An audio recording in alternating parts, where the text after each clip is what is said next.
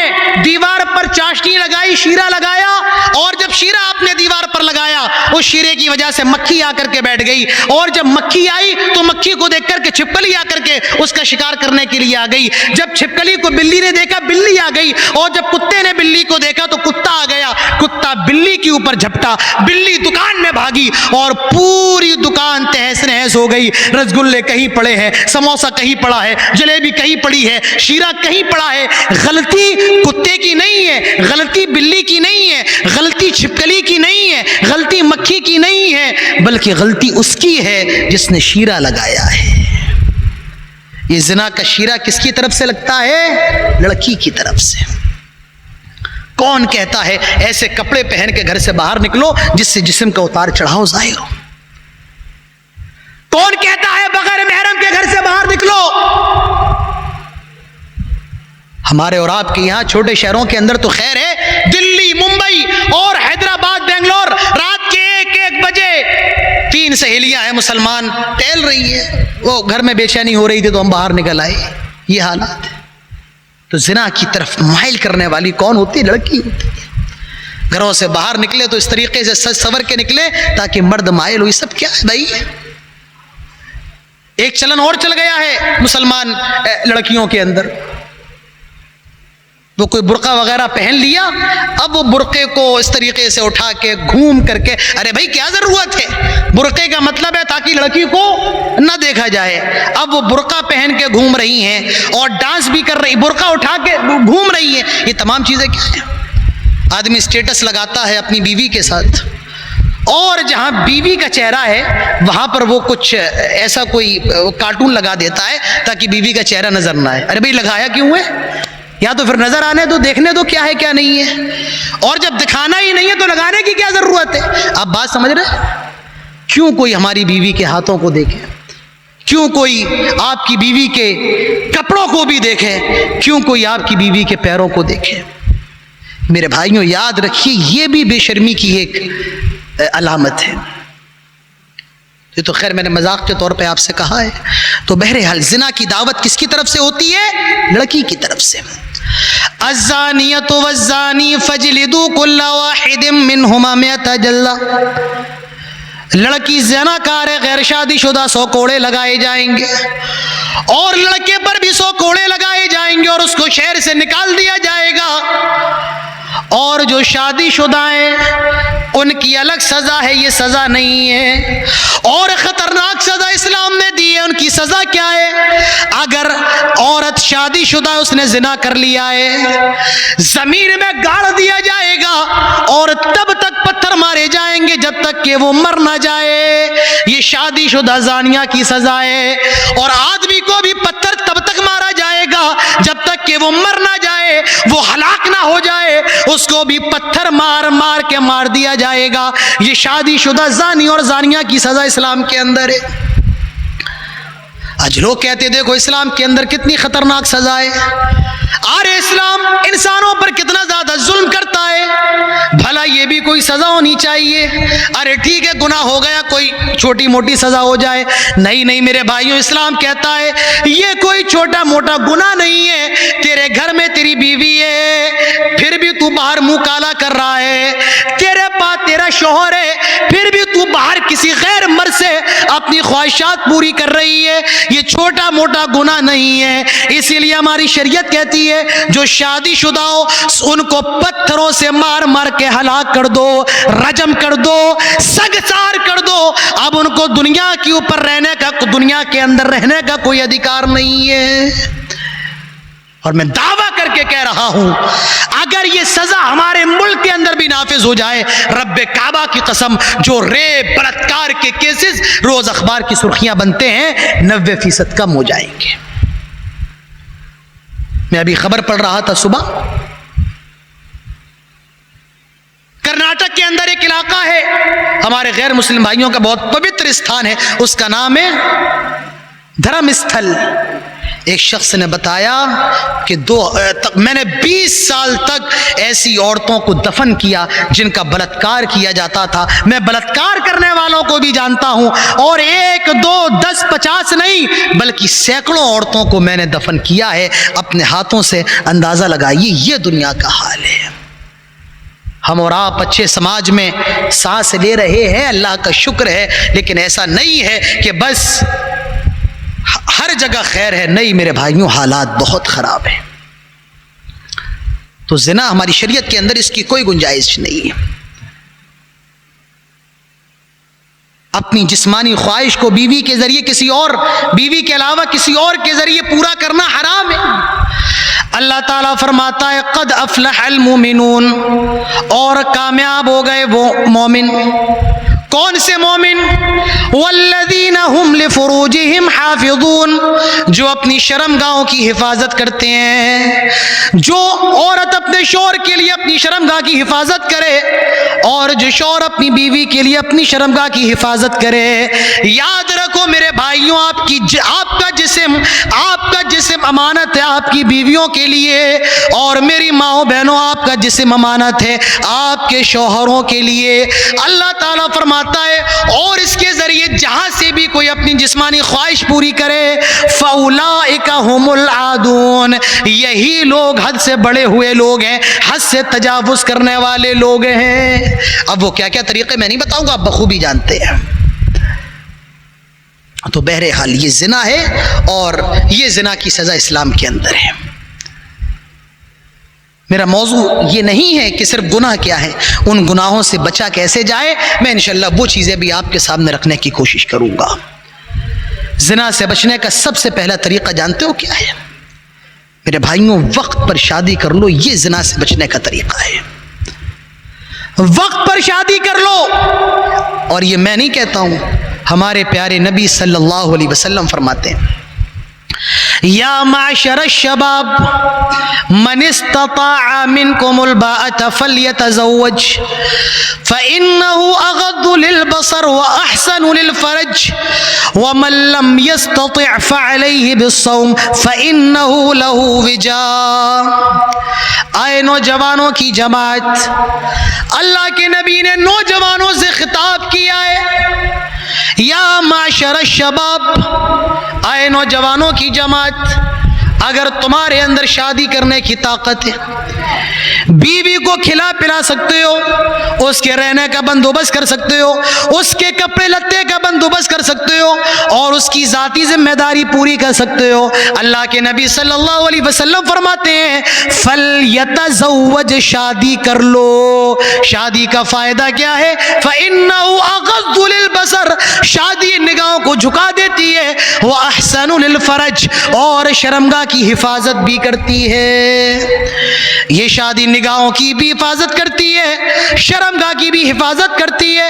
اور جس کے اندر شادی کرنے کی طاقت نہ ہو، یعنی بیوی کو کھلانے کی طاقت نہیں ہے، پیسے وغیرہ سے کمزور ہے، اللہ کے نبی صلی اللہ علیہ وسلم فرماتے ہیں اس کو چاہیے کہ روزہ رکھے، یہ گناہوں سے بچنے کی ڈھال ہے.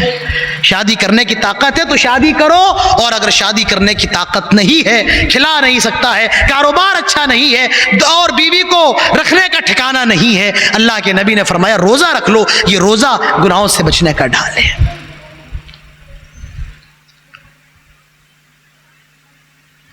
آج ہمارے حالات کیا ہیں؟ لڑکوں کی عمریں 30 سال کی ہو گئی، 32 سال کی ہو گئی، اور یہی حال لڑکیوں کے اندر 25 26 27 سال کی عمریں، شادیاں نہیں ہو رہی ہیں. میرے بھائیوں، جب شادیاں اتنی تاخیر سے ہوں گی تو یاد رکھیے لڑکیاں غیر مسلم لڑکوں کے ساتھ بھاگیں گی. اگر شادیاں دیر میں ہوں گی، مجھے کہہ لینے دیجئے، مسلمان نوجوان طوائف خانوں کا رخ کرے گا. اگر شادیاں تاخیر سے ہوں گی تو مسلمان لڑکیاں مرتد بھی ہوں گی. مجھے معلوم چلا یہاں کی کچھ لڑکیاں غیر مسلم لڑکوں کے ساتھ ٹہلتی ہوئی نظر آئی. کہ کبھی تصور کیا جا سکتا تھا؟ کیا کبھی یہ اعظم گڑھ مئو کی سرزمین کے حوالے سے، ان کو چپ کروائیے بھائی، کیا کبھی اس سرزمین کے حوالے سے سوچا بھی جا سکتا تھا کہ جہاں پردہ، اور اس کا پردہ پوری دنیا کے اندر، پورے ہندوستان کے اندر مشہور ہو، یہاں کی خواتین، یہاں کی دوشیزاؤں کا یہ حال؟ کبھی تصور نہیں میرے بھائیوں، تصور نہیں کیا جا سکتا تھا. لیکن جس چیز کا تصور نہیں کیا جا سکتا تھا آج وہ چیزیں ہو رہی ہیں. اور یاد رکھیے، اور اس کی وجہ کیا ہے؟ اس کی وجہ صرف یہی ہے کہ شادیاں تاخیر سے ہو رہی ہیں. اور یہ میں نہیں کہتا ہوں، یہ میرے الفاظ نہیں ہیں، بلکہ یہ جناب محمد رسول اللہ صلی اللہ علیہ وسلم کی حدیث ہے. حدیث دیکھیے، اذا خطب الیکم، جب تمہارے پاس نیک بچے رشتے آ جائیں، لڑکا نیک ہے لڑکی نیک ہے، نیک رشتے آ جائیں، اخلاق اور دیندار لڑکا ہو، اخلاق والا ہو، دیندار لڑکی ہو، اللہ کے نبی صلی اللہ علیہ وسلم فرماتے ہیں شادی کر دو، تاخیر نہ کرو. مولانا صاحب لڑکی تو بڑی خوبصورت ہے، باپ عالم ہے، لیکن بڑے غریب گھر کی ہے، کچھ ملے گا نہیں، غریب گھر کی ہے، ملے گا نہیں. لڑکی تو اچھی ہے، دیندار ہے، اخلاق والی، نمازی ہے، لیکن غریب گھر کی ہے. اسی لیے کتنی غریب گھروں کی لڑکیاں آج بیٹھی ہیں اپنے گھروں میں 30 سال کی عمر میں، لیکن کوئی ان سے شادی کرنے کو تیار نہیں. مولانا صاحب نے پوری زندگی گاؤں کے مکتب میں گزار دی، 2000 سے شروعات کی تھی، 3000 4000، اب ان کی 6000 روپے تنخواہ ہے. بس اتنا پیسہ نہیں ہے کہ اپنے ہونے والے داماد کے لیے وہ موٹر سائیکل کا انتظام کر سکیں، 20000 کی واشنگ مشین کا انتظام کر سکیں، 15000 کی فریج کا انتظام کر سکیں، اور ایک لمبے چوڑے جہیز کا انتظام کر سکیں. آج اس عالم دین کی، اس سلفی کی، اس فیضی کی، اس اسری کی اور اس سنابری کی بیٹی 30 سال کی عمر میں بھی گھر پہ بیٹھی ہوئی ہے. یہ کس وجہ سے ہے میرے بھائیوں؟ اس وجہ سے ہے کہ لڑکی بڑی غریب ہے، باپ سے کچھ ملے گا نہیں. اگر دیکھنا ہے تو دین دیکھو. اللہ کے نبی فرماتے ہیں اذا خطب الیکم، جب رشتے اچھے آئیں تمہارے پاس اور تم اس کے دین اور اخلاق سے راضی ہو تو شادی کر دو. اور اگر تم نے شادی نہیں کی، ان لم تکن فتنۃ فی الارض، تو زمین کے اندر فساد اور فتنہ پھیل جائے گا. وفساد عریض، فساد فتنہ، آج یہی فساد ہماری نظروں کے سامنے، مسلمان لڑکیاں غیر مسلم لڑکوں کے ساتھ نظر آ رہی ہیں. یہ فساد ہے، یہی فساد ہے. آج مسلمان لڑکیاں غیر مسلم لڑکوں کے ساتھ بھاگ کر کے اپنا دھرم پریورتن کر رہی ہیں. یہی فساد، یہی فتنہ ہے جو آج سے 1400 سال پہلے جناب محمد رسول اللہ صلی اللہ علیہ وسلم نے فرمایا تھا. اور کیا کہا جائے. اور ایک چیز میں آپ سے اور کہنا چاہتا ہوں، یہ صرف لڑکیوں کا معاملہ نہیں ہے، یہاں معاملہ لڑکوں کا بھی ہے. لڑکا بیچارہ عالم دین ہے، داڑھی والا ہے، حافظ قرآن ہے، لیکن مولانا صاحب غریب ہے، اس کے پاس اپنا مکان نہیں ہے. ارے اس کے بھائی بہت ہیں، 4-5 بھائی ہیں، اس کی فیملی بہت بڑی ہے. ہم اپنی لڑکی کا رشتہ ایسے کو کرتے ہیں؟ ارے داڑھی والے کو اپنی لڑکی کا رشتہ کر دیں. میرے بھائیوں یہ بھی حالات ہے، اس سے ہم اور آپ اپنی نظریں نہیں بچا سکتے.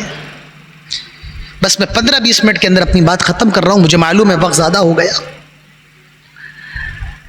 تو یہ بھی ہمارے اور آپ کے یہاں کا مسئلہ ہے. لڑکے کا رشتہ یا لڑکا دیندار ہے، نمازی ہے، چہرے پر داڑھی ہے، لیکن مولانا صاحب پریوار بہت بڑا ہے، کماتا نہیں ہے، ہماری بیٹی کو کھلائے گا کیا؟ میرے بھائیوں یاد رکھیے، ہم اور آپ جتنا جہیز کے خلاف بولتے ہیں، بولنا بھی چاہیے، اسی طریقے سے ایسے لوگوں کے خلاف بھی بولنا چاہیے جو دیندار لڑکوں کو نظر انداز کر دیتے ہیں. ارے ہمیں تو ایسا لڑکا چاہیے سرکاری نوکری والا ہو، 40-50 ہزار اس کی تنخواہ ہو، گھر بڑا ہو، بھائی کم ہو. ایسے لوگوں کے خلاف بھی ہمیں بولنا چاہیے. آئیے میں آپ کو ایک واقعہ بتاتا ہوں، شاید آپ کو میری بات اس واقعے کے ذریعے اچھے طریقے سے سمجھ میں آ جائے. حضرت موسیٰ علیہ السلام مصر سے بھاگ کر کے مدین پہنچے. مدین گئے، کیوں بھاگے آپ کو معلوم ہوگا، اکثر پڑھنے والے بچے ہیں. حضرت موسیٰ علیہ السلام مصر پہنچے، مدین پہنچے، مصر سے بھاگ کر کے ایک درخت کے نیچے لیٹے ہوئے ہیں. دیکھا دو لڑکیاں کھڑی ہیں. حضرت موسیٰ نے پوچھا کیا معاملہ ہے, آپ دونوں کیوں کھڑی ہوئی ہیں؟ ان دونوں نے جواب دیا ہمارا باپ بوڑھا ہے, ہمیں جانوروں کو پانی پلانا ہے, اور یہ مرد اپنے جانوروں کو پانی پلا رہے ہیں, جب تک یہ پانی نہ پلا دیں ہم اپنے جانوروں کو پانی نہیں پلا سکتے ہیں. اندازہ تو لگائیے وہ کیسی لڑکیاں ہیں. آئے میری ماں بہنوں, اگر تمہارے کانوں میں میری آواز جا رہی ہے ذرا غور کرو لڑکیوں کا کیا کہنا. یہ مرد پانی پلا رہے ہیں, جب تک یہ نہ پلائے تب تک ہم داخل نہیں ہو سکتے ہیں. آج تو بازار میں لڑکا بھی جا رہا ہے, اسی گلی میں لڑکی بھی جا رہی ہے. میں نے سنا ہے ہمارے پڑوسی ملک کے اندر ایک گلی, اس کا نام نکاح والی گلی ہے. آپ لوگ سرچ کریے گا انٹرنیٹ پہ, ایک گلی ہے نکاح والی, وہ اتنی پتلی ہے کہ اگر لڑکا اور لڑکی گزر جائے تو ٹکرا جاتے ہیں, ان کا نکاح ہو جاتا ہے. نکاح والی گلی. آج مبارک پور کے بازار میں جائیے, میں عصر کے بعد گیا, یہاں لڑکی بھی کیلے سیب خرید رہی ہے, یہاں مرد بھی ساتھ میں سیب خرید رہا ہے. عورتیں مردوں کے شانہ بشانہ چل رہی ہیں. کیا وہ لڑکیاں ہیں جب تک یہ اپنے جانوروں کو پانی نہ پلائے ہم نہیں پلا سکتے ہیں. حضرت موسیٰ علیہ السلام نے پتھر ہٹایا اور ان لڑکیوں نے اپنے جانوروں کو پانی پلایا. اور جب یہ اپنے باپ کے پاس پہنچی اور سارا معاملہ بیان کیا اور اپنے باپ سے کہا کہ ہماری ایک شخص نے مدد کی ہے, آپ ایسا کریں کہ اس کو کوئی اجرت وغیرہ دے دیں. انہوں نے کہا جاؤ بلا کے لاؤ. ان کا نام شعیب بتایا جاتا ہے. بعض مفسرین نے کہا یہ شعیب ہے مدین والے. وَإِلَىٰ مَدْيَنَ أَخَاهُمْ شُعَيْبًا, یہ مدین والے حضرت شعیب علیہ السلام ہیں.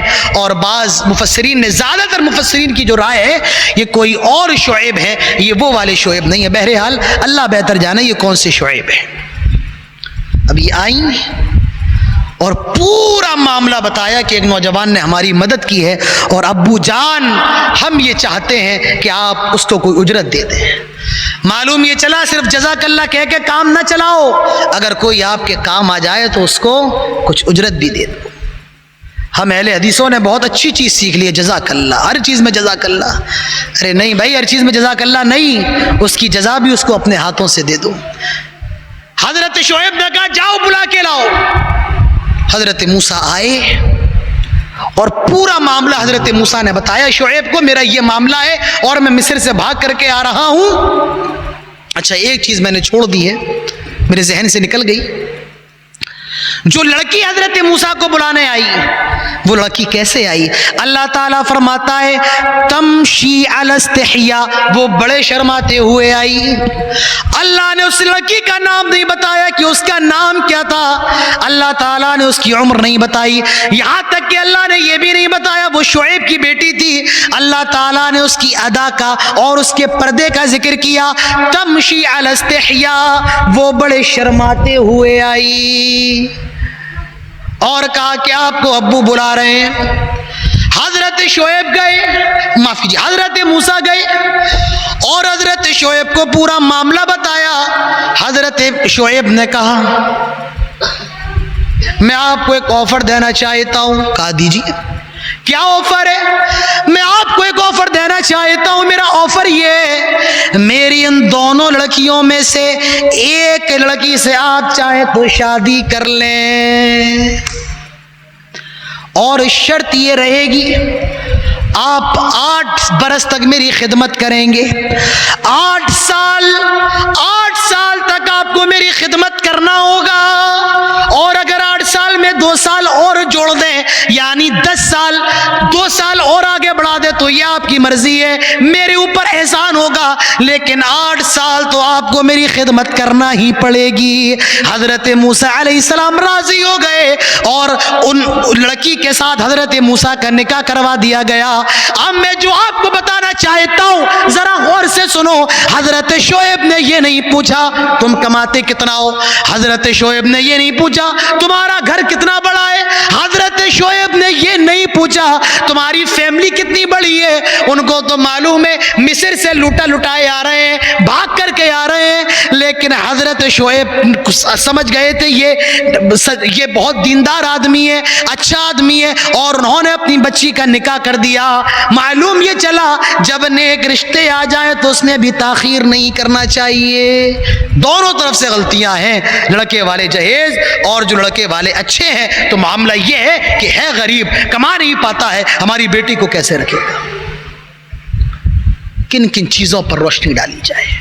بہرحال تو زنا سے بچنا ہے، نکاح کر لو، اور یاد رکھو نکاح کرنا واجب ہے، فرض ہے، سنت بھی ہے۔ آپ کہیں گے مولانا نکاح کرنا سنت ہے، سنت بھی ہے، فرض بھی ہے، اور نکاح کرنا حرام بھی ہے۔ علماء جانتے ہیں، مسئلہ یاد رکھیے، ڈیزائرز اتنے زیادہ ہے، خواہشات اتنی زیادہ ہے کہ اگر شادی نہیں ہوئی تو زنا کے اندر پڑنے کا خطرہ ہے، ایسی صورت میں نکاح کرنا واجب ہے۔ آج لڑکیاں کہہ رہی ہیں اپنے والدین سے کہ میری شادی کروا دو، لیکن والدین نہیں، ابھی چھوٹی ہے۔ ارے کیا لڑکی کبھی کہہ سکتی ہے کہ میری شادی کرواؤ؟ اور جو لڑکی کہہ رہی ہے تو اس کا مطلب یہ ہے کہ اب شادی اس کی ضروری ہے، لیکن والدین کہتے ہیں کہ ابھی اس کی عمر کیا ہے، 22 سال 23 سال، سماج کیا کہے گا؟ ارے اس کی پرواہ کہ سماج کیا کہے گا، لوگ کیا کہیں گے، پرواہ یہ ہونی چاہیے کہ اللہ تعالیٰ کیا کہہ رہا ہے۔ تو شادی کرنا واجب ہے۔ واجب کیسے ہے؟ خواہشات ہیں، اور اگر شادی نہیں ہوئی تو زنا کا خطرہ ہے بہت زیادہ، ایسی صورت میں شادی کرنا واجب ہے، فرض ہے۔ اور خواہشات تو ہیں لیکن اس قدر نہیں ہے کہ زنا کے اندر مبتلا ہو، تو ایسی صورت میں نکاح کرنا حرام ہے۔ اور جس کے اندر خواہشات ہی نہیں ہے اس کے لیے شادی کرنا حرام ہے۔ اور لفظوں میں کہہ دوں جو نامرد ہے اس کے لیے شادی کرنا حرام ہے، کوئی اجازت نہیں کسی اور کی زندگی برباد کرنے کی۔ تو شادی کرنا میرے بھائیوں یاد رکھیے واجب بھی ہے۔ تو زنا سے بچنا ہے، سب سے پہلا طریقہ یہ ہے کہ وقت پر شادی کر لو، یہ زنا سے بچنے کا طریقہ ہے۔ زنا سے بچنے کا دوسرا طریقہ، اللہ تعالیٰ سے ڈرو۔ یہ احساس ہو آپ کے دل میں کہ کوئی نہیں دیکھ رہا ہے لیکن اللہ تعالیٰ کی ذات دیکھ رہی ہے۔ اور جب بھی یہ خیال پیدا کرنا ہو تو حضرت یوسف علیہ السلام کو پڑھ لیا کرو، قرآن کھول کر سورہ یوسف اٹھا لیا کرو،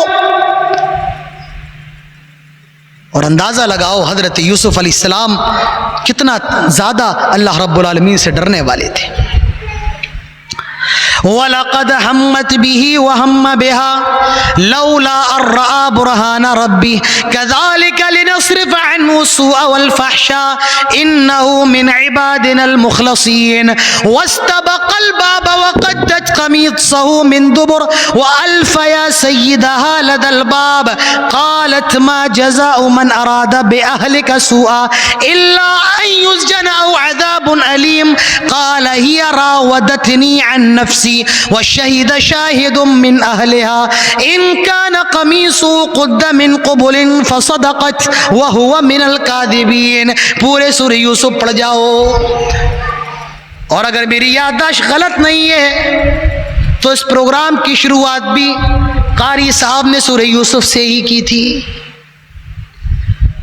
زلیخا جو عزیز مصر کی بیوی ہے، وَلَمَّا بَلَغَ أَشُدَّهُ آتَيْنَاهُ حُكْمًا وَعِلْمًا وَكَذَلِكَ نَجْزِي الْمُحْسِنِينَ۔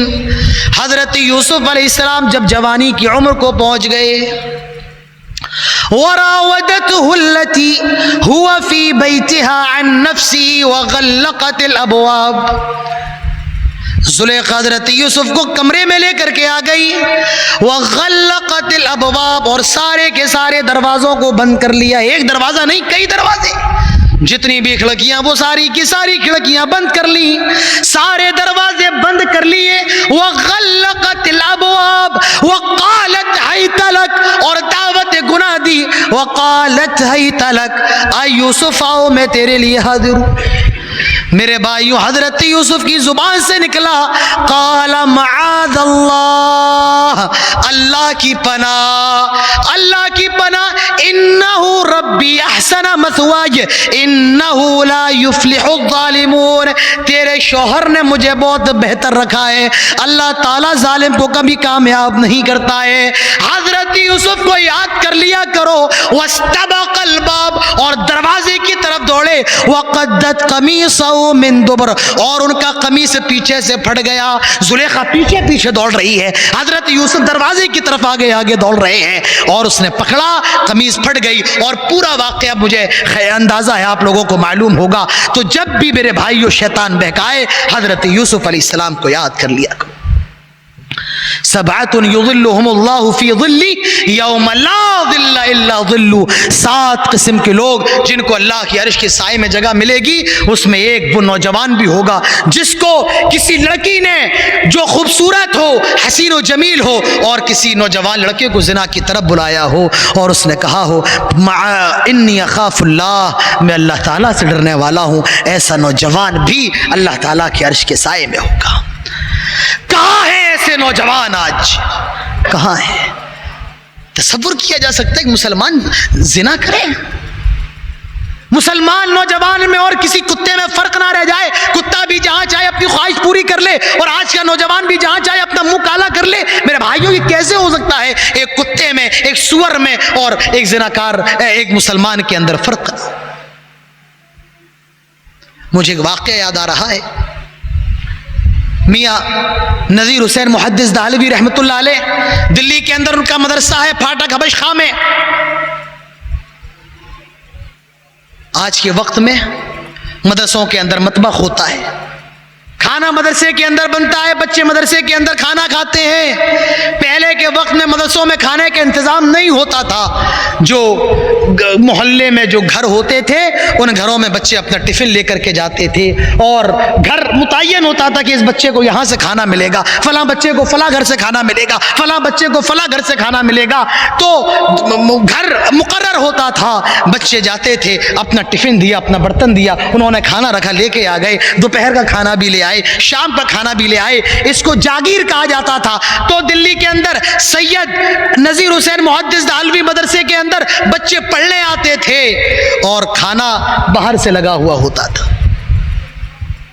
ایک بچہ تھا، وہ جس گھر میں کھانا لینے کے لیے جاتا تھا، اس گھر میں جو لڑکی تھی اس کی نگاہ اس پر خراب ہو گئی، لڑکے پر لڑکی کی نگاہ خراب ہو گئی، اس کو موقع نہیں مل رہا تھا۔ ایک مرتبہ اس کے ماں باپ گھر سے باہر گئے ہوئے تھے، وہ بچہ کھانا لینے کے لیے آیا، اس نے دروازے لگا لیے اس لڑکی نے، اور کہا کہ تمہیں میرے ساتھ زنا کرنا ہوگا۔ لڑکا حیران رہ گیا، کیا میرے ساتھ زنا کرنا ہوگا؟ لڑکے نے منع کیا، میں یہ غلط کام نہیں کر سکتا ہوں۔ لڑکی نے کہا کرنا پڑے گا، ورنہ میں ابھی شور کر دوں گی کہ تم نے میری عزت پر ہاتھ ڈالنے کی کوشش کی ہے۔ لڑکا مجبور ہو گیا، پریشان میں کیا کروں؟ اس کے ذہن میں ایک ترکیب آئی، کہنے لگا مجھے قضاء حاجت کی ضرورت ہے، مجھے لیٹرین جانا ہے، میں مدرسے جاتا ہوں، اپنی ضرورت پوری کر کے آ جاؤں گا۔ لڑکی نے کہا میرے گھر کی لیٹرین استعمال کر لو، مدرسے جانے کی اجازت نہیں ہے۔ اب یہ بیچارہ لیٹرین میں تو گیا، پریشان ہے، زنا سے کیسے بچا جائے؟ آئے نوجوانوں ذرا غور کرو، ایسے بھی نوجوان ہوا کرتے تھے۔ ارے زنا کی دعوت نہ دی جائے، زنا سے بچنا تب کوئی کمال تھوڑی ہے۔ زنا کی دعوت ہو، زنا کے تمام وسائل اور اسباب موجود ہوں، اور تب زنا سے بچا جائے، یہ کمال ہے، یہ کمال ہے۔ کہا میں مدرسے جاتا ہوں، اپنی ضرورت پوری کر کے آ جاؤں گا۔ کہا نہیں، میرے گھر کی لیٹرین استعمال کر لو اور یہیں اپنی ضرورت پوری کرو۔ اب یہ گیا بیچارہ لیٹرین کے اندر، بڑا پریشان تھا، اس نے قضاء حاجت کی، اور اس نے یہ کیا کہ جو گندگی اس نے کی تھی قضائے حاجت، اسی لیٹرین کو اٹھا کر اس نے اپنے جسم پر مل لیا، اور یہ جب باہر آیا تو لڑکی نے گندگی دیکھ کر اس کو بھگا دیا۔ سردی کے دن تھے اور دلی کی سردی آپ کو معلوم ہوگی، یہ گیا اس کے جسم پر لیٹرین اور پخانہ لگا ہوا تھا، یہ گیا اور رات میں سردی میں ٹھنڈے پانی سے اس نے غسل کیا، ٹھنڈے پانی سے، دسمبر کا مہینہ تھا، اور اس ٹھنڈے پانی کے غسل کی وجہ سے یہ بیمار ہوا، اور کچھ دن بیمار ہونے کے بعد اس کا انتقال ہو گیا۔ اندازہ لگائیں ایسے بھی لوگ، ایسے بھی اللہ والے تھے کہ ہم سب کے لیے اس میں سبق نہیں ہے، پیغام نہیں ہے۔ کیا فرق؟ نوجوان جو چاہے کرے، ہم میرے بھائیوں ہم آزاد نہیں ہیں، ہم بندھے ہوئے ہیں اسلام سے، ہم بندھے ہوئے ہیں دین سے، شریعت سے۔ تو میرے بھائیوں ہمیں اور آپ کو غور کرنا ہے، زنا سے بچنے کا راستہ کیا ہے؟ زنا سے بچنے کا راستہ یہ ہے کہ وقت پر شادی ہو اور آدمی کے دل میں اللہ رب العالمین کا خوف و ڈر ہو کہ کوئی دیکھنے والا نہ ہو، لیکن تب اللہ تعالیٰ تب بھی دیکھ رہا ہے۔ اتق اللہ حیث ما کنت، اللہ کے نبی صلی اللہ علیہ وسلم فرماتے ہیں جہاں بھی رہو اللہ رب العالمین سے ڈرتے رہو۔ اتق اللہ حیث ما کنت، جہاں بھی رہو اللہ تعالیٰ سے ڈرتے رہو۔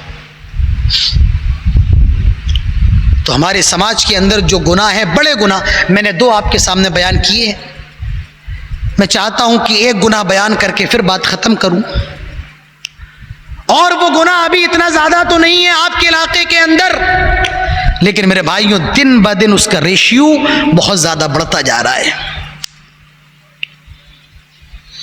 اور وہ گناہ کیا ہے؟ شراب کی لت۔ ہمارے سماج کے اندر، ہمارے اٹاوا آ جائیں، میں جے پور کے اندر رہتا ہوں، وہاں پر مسلمانوں کے اندر شراب کا ریشیو بہت زیادہ دن بہ دن بڑھتا جا رہا ہے۔ یاد رکھیے ہماری شریعت نے جس طریقے سے زنا کے سارے دروازے بند کیے ہیں، اسی طریقے سے ہمارے دین نے، ہماری شریعت نے شراب کے بھی تمام دروازے بند کیے۔ یہ شراب شروع سے حرام نہیں تھی، 3 درجے میں شراب حرام کی گئی، 3 مرحلوں میں۔ پہلا مرحلہ قل فیہما اثم کبیر ومنافع للناس واثمہما اکبر من نفعہما۔ آئے نبی، یہ لوگ آپ سے شراب اور جوئے کے بارے میں سوال کرتے ہیں، آپ ان سے کہہ دیجئے قل فیہما اثم کبیر ومنافع للناس، شراب میں اور جوئے میں لوگوں کے لیے فائدہ بھی ہے، نقصان بھی ہے، دونوں چیز ہے، فائدہ بھی نقصان بھی۔ آپ کہیں گے شراب میں فائدہ ہے؟ ارے ہاں، شراب میں بہت فائدہ ہے۔ دن بھر کی ٹینشن ہو، آدمی 50 روپے کی بوتل پی لے، ساری ٹینشن بھول جاتا ہے۔ فائدہ ہے کہ نہیں ہے؟ جوئے کے اندر فائدہ، اگر ایک بازی میں قسمت چمک گئی پورے مہینے کا کھیل ہو جاتا ہے۔ فائدہ ہے کہ نہیں ہے؟ فائدہ بھی ہے، نقصان بھی ہے۔ وَإِثْمُهُمَا أَكْبَرُ مِن نَفْعِهِمَا، لیکن فائدہ کم ہے، نقصان زیادہ ہے۔ لیکن ابھی بھی اللہ تعالیٰ نے شراب کو حرام نہیں کیا۔ حضرت عمر کی تمنا یہی تھی کہ شراب حرام کر دی جائے، اور وہ اللہ تعالیٰ سے مستقل دعا کرتے رہتے تھے، اللہم بین لنا بیانا شفا، آئے اللہ کوئی اور تسلی بخش حکم نازل فرما، آئے اللہ شراب کے بارے میں کوئی اور حکم نازل فرما۔ اب دیکھو دوسرا مرحلہ آیا، روک دیا گیا کہ کوئی بھی آدمی شراب پی کر کے نماز نہ پڑھائے، نماز کے قریب نہ جائے، نماز نہ پڑھے۔ پہلے صحابہ اکرام شراب پیتے تھے، نماز کا وقت ہوا تو شراب ہی کی حالت میں نماز پڑھتے تھے، کیونکہ اس وقت شراب حرام نہیں تھی، اور نہ نماز شراب کی حالت میں نماز پڑھنے سے روکا گیا تھا۔ ایک صحابی کے گھر میں شراب کی محفل چل رہی تھی، نماز کا وقت ہوا، نماز پڑھنے کے لیے مسجد میں آ گئے اور ایک صحابی کو امام بنا لیا۔ اب وہ صحابی شراب کے نشے میں ہے اور وہ سورۃ الکافرون کی تلاوت کرتے ہیں، قل یا ایھا الکافرون لا اعبد ما تعبدون، آئے نبی کہہ دو اے کافرو تم جس کی عبادت کرتے ہو ہم اس کی عبادت نہیں کرتے ہیں۔ لیکن اس صحابی نے صورت میں تھوڑی سی غلطی کر دی اور کیا کہہ دیا، قل یا ایھا الکافرون اعبد ما تعبدون، آئے نبی کہہ دو اے کافرو تم جس کی عبادت کرتے ہو ہم بھی اس کی عبادت کرتے ہیں۔ اس وقت یہ دوسرا حکم نازل ہوا کیا؟ یا ایھا الذین آمنوا لا تقربوا الصلاة وانتم سکارا، آئے مومنو جب تم نشے کی حالت میں ہو تو نماز کے قریب نہ جاؤ۔ اب نشے کی حالت میں نماز کے قریب جانے سے روک دیا گیا، لیکن ابھی بھی شراب حرام نہیں ہوئی ہے۔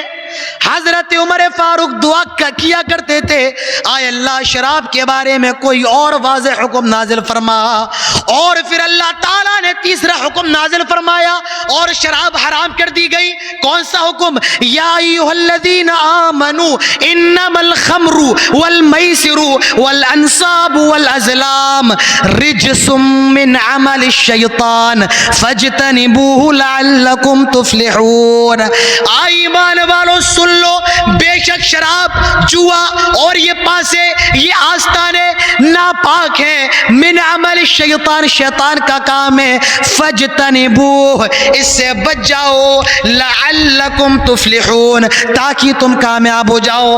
اور اس آیت کے ذریعے اللہ رب العالمین نے شراب کو مستقل قیامت کی صبح تک کے لیے حرام قرار دے دیا۔ اب اسلام کے اندر جوا اور شراب یہ تمام چیزیں حرام کر دی گئی، حرام قرار دے دی گئی۔ حضرت انس رضی اللہ عنہ فرماتے ہیں میرے باپ ابو طلحہ کے گھر میں شراب کا دور چل رہا تھا، لوگ شراب پی رہے تھے، کچھ لوگوں کے ہاتھوں میں شراب تھی، کچھ لوگوں نے اپنے ہونٹوں سے شراب لگا رکھی تھی، کیونکہ ابھی ان کو علم نہیں تھا، اور ایک اعلان کرنے والے نے اعلان کیا شراب حرام کر دی گئی ہے، شراب حرام کر دی گئی ہے۔ حضرت انس بن مالک کہتے ہیں کہ جیسے ہی لوگوں کے کانوں میں آواز گئی، جس کے ہاتھ میں گلاس تھا اس نے گلاس چھوڑ دیا، جس کے ہونٹوں میں تھا اس نے گلاس توڑ دیا، جس کے منہ میں تھا اس نے اگل دیا، اور مٹکوں کو ایسے بہا دیا مانو مدینہ کے اندر شراب کا سیلاب آ گیا ہو، اور مدینہ کے اندر شراب کا سیلاب بہنے لگا۔ اور صحابہ کہتے جب مدینہ میں بارش ہوتی تھی تو شراب کی بدبو آیا کرتی تھی، شراب بہا دی گئی تو شراب مستقل طور پر حرام کر دی گئی۔ ہم اور آپ ہوتے تو کیا کرتے؟ پہلے تو کہتے پی لوں پورا پھر دیکھوں گا کون آیا ہے۔ اب ایک گھونٹ پی لیا ہے تو دوسرا گھونٹ اور پی لوں، آدھا گلاس پی لیا تو آدھا اور ختم کروں۔ آیا کون ہے؟ اچھا فلاں صاحب آئے، جاؤ بھائی ان کے ساتھ دیکھو اللہ کے نبی یہ جھوٹ تو نہیں کہہ رہے ہیں۔ ہم اور آپ ایسا کرتے ہیں۔ صحابہ اکرام کی یہاں کیا تھا؟ عمل کا جذبہ، آمنا وصدقنا، نبی نے جو کہا فوراً اس پر ایمان لائے اور اس کی تصدیق کی۔ میرے بھائیوں یاد رکھیے، ماننے کے لیے ایک آیت بھی کافی ہے، اور نہ ماننے کے لیے آپ 2 گھنٹے کی تقریر کر دو، نہ ماننے والا تب بھی نہیں مانے گا۔ تو شراب حرام کر دی گئی ہے۔ اور یاد رکھیے کیا فرمایا گیا؟ فجتنبو، اس سے رک جاؤ، اجتناب، اجتناب کا مطلب جانتے ہیں آپ کیا ہے؟ فجتنبو، رک جاؤ۔ یہ ہے آپ 3-4 دوست بیٹھے ہوئے ہیں اور شراب آپ کے سامنے، آپ تو نہیں پیتے پر آپ کے 3 دوست تو پیتے ہیں، آپ کہیں میں پیتا نہیں ہوں پر یہ پی رہے مجھے کوئی حرج نہیں۔ یہ اجتناب نہیں ہے کہ آپ نہ پیے، اجتناب کا مطلب ہے جہاں یہ شراب ہو وہاں سے اٹھ کر کے بھاگ جاؤ، یہ اجتناب کا مطلب۔ اس جگہ کو چھوڑ دو، وہاں سے چلے جاؤ، یہ نہیں کہ میں نہیں پی رہا ہوں کوئی بات نہیں، نہیں نہیں، فجتنبو، جہاں یہ پی بھی جا رہی ہو وہاں سے اٹھ کر کے چلے جاؤ۔ یاد رکھو یہ شراب اتنی خطرناک چیز ہے۔ حضرت عثمان رضی اللہ عنہ فرماتے تھے الخمر ام الخبائث، تمام برائیوں کی جڑ ہے یہ شراب۔ اور حضرت ابو درداء نے فرمایا اوصانی خلیلی، میرے خلیل نے مجھے وصیت کی تھی صلی اللہ علیہ وسلم نے کہ شراب نہ پینا، کیونکہ شراب تمام بیماریوں کی جڑ ہے، تمام برائیوں کی جڑ ہے، تمام بے حیائیوں کی جڑ ہے۔ حضرت عثمان ایک واقعہ بیان کرتے ہیں کہ پہلے کے زمانے میں ایک بڑا نیک آدمی تھا، اس کو ایک عورت نے بلایا بہانے سے۔ جب یہ آدمی اس عورت کے کمرے میں آ گیا اس نے کہا میرے ساتھ زنا کرو، زنا کرنا پڑے گا۔ وہ بیچارہ نیک تھا، اس نے منع کر دیا کہ میں زنا نہیں کر سکتا ہوں۔ اس لڑکی نے کہا زنا نہیں کر سکتے ہو تو 2 میں سے ایک کام کرو، یہ بچہ ہے اس بچے کو قتل کرو، یا یہ جو شراب ہے یہ شراب پی لو۔ اب وہ آدمی کشمکش کا شکار ہو گیا، میں کیا کروں؟ زنا کرنا بڑا گناہ ہے، میں زنا نہیں کر سکتا ہوں، بچے کو قتل کرنا بھی بڑا گناہ، میں قتل نہیں کر سکتا ہوں، یہ شراب چھوٹا گناہ ہے۔ اندازہ لگاؤ، اس نے سوچا زنا کرنا بڑا گناہ ہے، بچے کو قتل کرنا بڑا گناہ ہے، اور شراب یہ چھوٹا گناہ ہے، لہٰذا میں شراب پی لیتا ہوں۔ اس نے شراب کو چھوٹا گناہ سمجھا، شراب پی لی، شراب پینے کے بعد اس بچے کو بھی قتل کیا، اس عورت کو بھی قتل کیا، اس عورت کے ساتھ زنا بھی کیا۔ تو یہ شراب الخمر ام الخبائث، تمام بیماریوں کی جڑیں، تمام گناہوں کی جڑیں۔ آدمی جب شراب پیتا ہے تو وہ گالی بھی دیتا ہے، آدمی جب شراب پیتا تو وہ زنا بھی کرتا ہے، آدمی جب شراب پیتا تو وہ حرام بھی کھاتا ہے، آدمی جب شراب پیتا ہے تو وہ بہن اور بیوی میں فرق نہیں کر پاتا ہے، آدمی جب شراب پیتا ہے تو ماں اور بیوی کے اندر فرق نہیں کر پاتا ہے۔ اسی لیے اللہ کے نبی فرماتے ہیں یہ تمام برائیوں کی جڑ ہے، شراب تمام برائیوں کی جڑ ہے۔ اور یاد رکھو اللہ کے پیارے نبی صلی اللہ علیہ وسلم نے فرمایا جو آدمی شراب پی لیتا ہے 40 دن تک اللہ تعالیٰ اس کی نماز کو قبول نہیں فرماتا ہے۔ فَإِن تَابَ تَابَ اللَّهُ عَلَيْهِ، اگر وہ توبہ کر لے تو اللہ تعالیٰ اس کی توبہ کو قبول کر لیتا ہے۔ وَإِنْ عَادَ، لیکن پھر وہ شراب پیتا ہے تو 40 دن تک اللہ تعالیٰ اس کی نماز کو قبول نہیں کرتا ہے۔ فَإِن تَابَ تَابَ اللَّهُ عَلَيْهِ، لیکن دوسری بار بھی اگر وہ توبہ کر لے اللہ تعالیٰ اس کی توبہ کو قبول فرما لیتا ہے۔ وَإِنْ عَادَ، پھر وہ تیسری مرتبہ شراب پینے لگتا ہے، اللہ تعالیٰ 40 دن تک اس کی نماز قبول نہیں کرتا ہے۔ وَإِنْ تَابَ تَابَ اللَّهُ عَلَيْهِ، لیکن اگر وہ توبہ کر لے تو اللہ تعالیٰ تیسری بار بھی اس کی توبہ قبول کر لیتا ہے۔ وَإِنْ عَادَ الرَّابِعَةَ، اور وہ جب وہ چوتھی مرتبہ شراب پیتا ہے، ذرا غور کرو، اللہ کے نبی فرماتے ہیں 3 مرتبہ اس نے توبہ کی، اللہ نے قبول کر لی، اور جب وہ چوتھی مرتبہ شراب پیتا ہے اللہ تعالیٰ 40 دن تک اس کی نماز قبول نہیں کرے گا، اور اگر وہ توبہ بھی کر لے، توبہ 3 بار کی اللہ نے معاف کر دی، چوتھی بار اس نے شراب پی، اللہ کے نبی صلی اللہ علیہ وسلم فرماتے ہیں اب وہ اللہ سے توبہ کرے گا تو اللہ تبارک و تعالیٰ اس کی توبہ کو بھی قبول نہیں کرے گا۔ اے میرے نوجوانوں، کیا ہو گیا ہے؟ کیا کہوں میں؟ آئے نوجوانوں، آئے مسلمانوں، اللہ نے تمہیں پیدا اس لیے کیا تھا تم شراب کے اڈوں کو جا کر کے بند کرو، لیکن آج تم شراب کے اڈوں کو آباد کیے ہوئے ہو۔ میرے الفاظ تھوڑے سے کڑوے ہیں، آئے مسلمانوں، آئے میری ماں، تم نے اپنے بچوں کو کون سا خون دودھ کی شکل میں پلایا؟ ان بچوں کو اللہ نے مسلمانوں کو پیدا اس لیے کیا تھا تاکہ بیئر بار میں تالا لگائیں۔ آج یہی مسلمان بیئر بار کی زینت بنے ہوئے ہیں، آج یہ مسلمانوں کا حال ہے۔ تو میرے بھائیوں یاد رکھو، یہ شراب اتنی بڑی چیز ہے، اتنا بڑا گناہ ہے، اللہ تبارک و تعالیٰ نے بھی اس پر لعنت فرمائی ہے۔ اور میں آپ کو بتاؤں یہ ایسا گناہ ہے کہ یہ اس پر وعید بھی ہے، اس پر حد بھی ہے، اور اس پر لعنت بھی ہے۔ وعید بھی ہے، حد بھی ہے، لعنت بھی ہے، تینوں چیزیں ہیں۔ لعنت، اللہ کے نبی صلی اللہ علیہ وسلم فرماتے ہیں لعن اللہ الخمر وشاربها وساقيها وبائعها ومبتاعها، اللہ کے نبی صلی اللہ علیہ وسلم فرماتے ہیں اللہ کی لعنت ہو، لعن اللہ الخمر، شراب پر اللہ کی لعنت ہو۔ کس پر؟ شراب پر۔ وساقيها، اللہ کی لعنت ہو شراب پینے والے پر، شراب پر بھی لعنت، شراب پینے والے پر بھی لعنت۔ وساقیہا وشاربہا، اللہ تعالیٰ کی لعنت ہو شراب پلانے والے پر۔ آپ شراب نہیں پیتے ہیں لیکن شراب اگر پلا رہے ہیں تو یہ بھی حرام ہے۔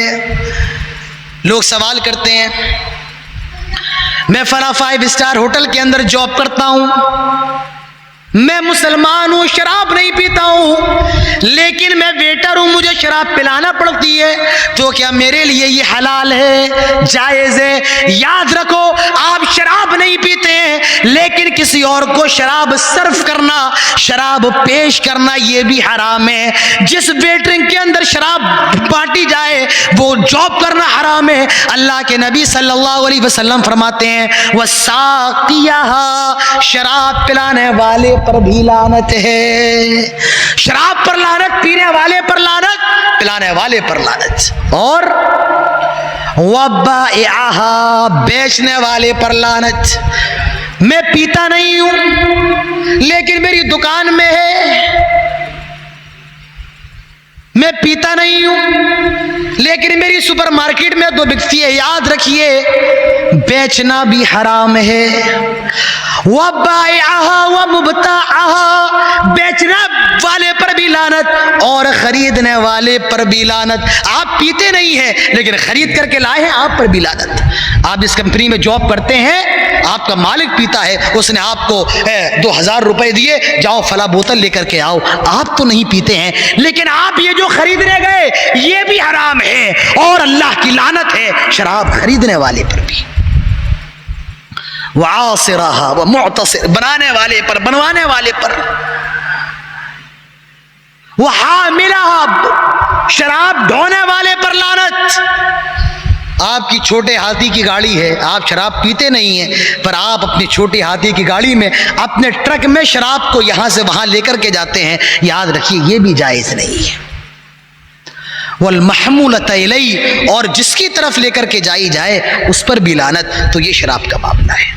تو ہماری شریعت کے اندر بھی ہم جس طریقے سے زنا حرام ہے اسی طریقے سے میرے بھائی میں شراب بھی حرام ہے۔ اب ایک سوال یہ پیدا ہوتا ہے، شراب تو حرام ہے، گٹکے کا کیا معاملہ ہے، سگریٹ کا کیا حکم ہے، یا نشے والے پان کا مسئلہ کیا ہے؟ میں مسئلہ نہیں بتاؤں گا، آؤ جناب محمد رسول اللہ صلی اللہ علیہ وسلم کی حدیث بتا دیتا ہوں۔ اللہ کے نبی صلی اللہ علیہ وسلم فرماتے ہیں کل مسکر خمر، ہر نشہ کرنے والی چیز شراب ہے۔ اس حدیث سے پہلا مسئلہ تو یہ معلوم ہوا کہ جو صرف بوتل میں ملتی ہے وہ شراب نہیں ہے، بلکہ جس چیز سے بھی نشہ آئے وہ تمام چیزیں شراب ہیں۔ گٹکا یہ بھی شراب ہے، گٹکا تو نام آپ نے دیا ہے، اس کے اندر سکر ہے، نشہ ہے، وہ شراب ہے۔ سگریٹ یہ شراب ہے، کھینی یہ شراب ہے، تو جن جن چیزوں سے نشہ آئے وہ تمام کی تمام چیزیں شراب ہیں۔ کھانسی کا کوئی ٹونک آتا ہے، کھانسی کا ڈاکٹر بتاتا ہے کہ آپ بس اتنا پئیں، ایک ڈھکن پی لیں، آدھا ڈھکن پی لیں، لیکن اگر آپ اس بوتل کو پورا پی جائیں گے تو اس میں نشہ آتا ہے، حرام ہے۔ فیویکول جو ہوتا ہے، ہم لوگ کتاب چپکانے کا کام لیتے ہیں، دوسری چیز چپکانے کا کام لیتے ہیں، اس کی اگر کوئی ایک مقدار ہے اس کو پی لے یا میرا خیال ہے سونگھ لے تو اس سے بھی نشہ آتا ہے۔ وکس زکام ہو جائے تو ہم اور آپ استعمال کرتے ہیں، اس سے بھی کسی طریقے سے نشہ ہوتا ہے اور لوگ استعمال کر رہے ہیں، نشے کے طور پر دوائیوں کا استعمال نشے کے طور پر ہو رہا ہے۔ تو وہ جو بھی چیز ہے جس سے نشہ آئے، چاہے وہ تمباکو ہو، گٹکا ہو، کھینی ہو، پان ہو، بیڑی ہو، سگریٹ ہو، اللہ کے نبی فرماتے ہیں کل مسکر خمر، ہر نشہ کرنے والی چیز حرام ہے، وکل مسکر حرام، اور ہر نشہ کرنے والی چیز حرام ہے۔ اب سوال یہ ہے کہ گٹکا حرام ہے یا حلال ہے؟ اللہ کے نبی نے فرمایا ہر وہ چیز جس سے نشہ آئے حرام ہے۔ آپ کے تمام سوالات کا جواب بس ایک حدیث سے مل گیا۔ اب آپ کہیں کہ ہمیں تو نشہ نہیں آتا ہے، نہیں مولانا صاحب ہمیں تو نشہ نہیں آتا ہے، تو مہمان آئے تو وہی پیش کیا کرو، کیوں کھلاتے ہو سیب، کیوں کھلاتے ہو بسکٹ؟ جب نشہ نہیں ہے اچھی چیزیں تو بچوں کو بھی کھلایا کرو، اپنی بیوی کو بھی کھلاؤ۔ یاد رکھو اللہ کے نبی فرماتے ہیں ما اسکر کثیر فقلیل حرام، جس کے زیادہ کھانے سے نشہ آئے اس کا تھوڑا کھانا بھی حرام ہے۔ جس کی زیادہ کوانٹٹی میں نشہ ہے کھانے سے، اس کی تھوڑی کوانٹٹی کھانا بھی حرام ہے۔